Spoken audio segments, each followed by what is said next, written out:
मैं Popatlal Pandey, news reporter by profession, the most eligible bachelor number 1 by heart. इनका 15 साल से एक ही मिशन है, शादी।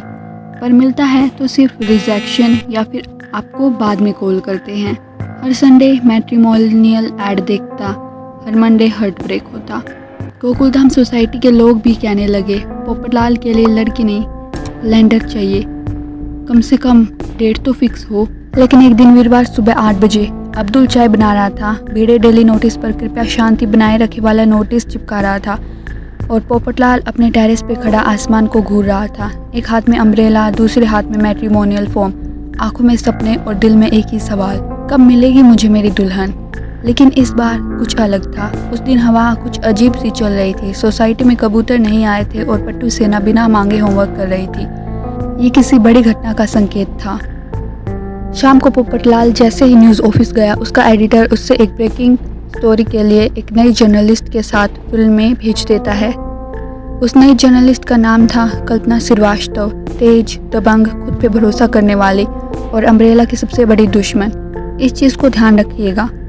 कल्पना को देखते ही पोपटलाल के दिल की घंटी बजने लगी, पर कहीं ना कहीं उसे एहसास था कि कल्पना उसकी पहुंच से बाहर है। दोनों का असाइनमेंट था एक हाई प्रोफाइल स्कैंडल का इन्वेस्टिगेशन, जिसके लिए उन दोनों को किसी पास के गांव में जाना था और एक हफ्ते पति पत्नी बन के वहीं के लोगों में घुल मिल कर इन्वेस्टिगेशन जारी करनी थी। पोपटलाल के मन में लड्डू फूटता है, असली में ना सही नकली बीवी तो बनी।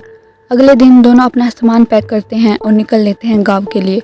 पोपटलाल अपनी छतरी साथ लाता है, लेकिन कल्पना को उससे चिढ़ मचने लगती है। दोनों गांव पहुंचते हैं और अपनी इन्वेस्टिगेशन शुरू करते हैं। धूप बहुत होती है, कल्पना का सिर दर्द करने लगता है, उसे चक्कर आने लगते हैं। तभी पोपटलाल अपनी छतरी ऑफर करता है एंड उसी छतरी की मदद से वो दोनों सारा दिन आराम से अपनी इन्वेस्टिगेशन पूरी करते हैं। ऐसे ही इन्वेस्टिगेशन करते करते हफ्ते का आखिरी दिन आ जाता है।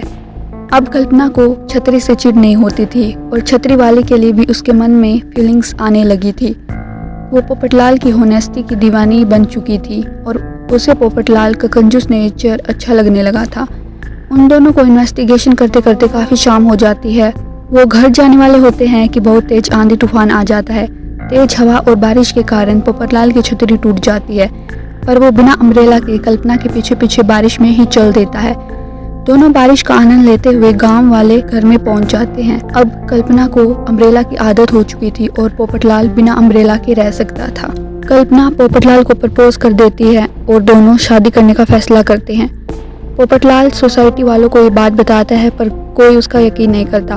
शादी की तारीख आ जाती है और हर तरफ जोर शोर से तैयारियां चल रही होती हैं, पर सोसाइटी वालों के मुंह पे 12 बजे होते हैं, क्योंकि उन्हें लगता है कि पोपटलाल का दिल टूटने वाला है। मुहूर्त का वक्त हो जाता है और पंडित जी दुल्हन को बुलाते हैं, पर दुल्हन अपने कमरे से गायब हो जाती है। पोपटलाल दुखी और सोसाइटी वाले भी, क्योंकि उनका डर सच हो गया था। पोपटलाल मंडप से जाने वाला होता है कि इतने में कल्पना आ जाती है छतरी के साथ और कहती है कि वो पोपटलाल को ये गिफ्ट देना चाहती थी, इसलिए लेट हो गई।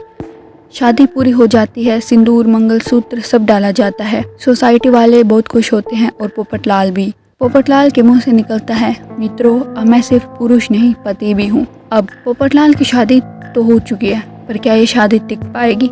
जानने के लिए सब्सक्राइब करें हमारे चैनल को एंड कमेंट में वोट फॉर पार्ट 2।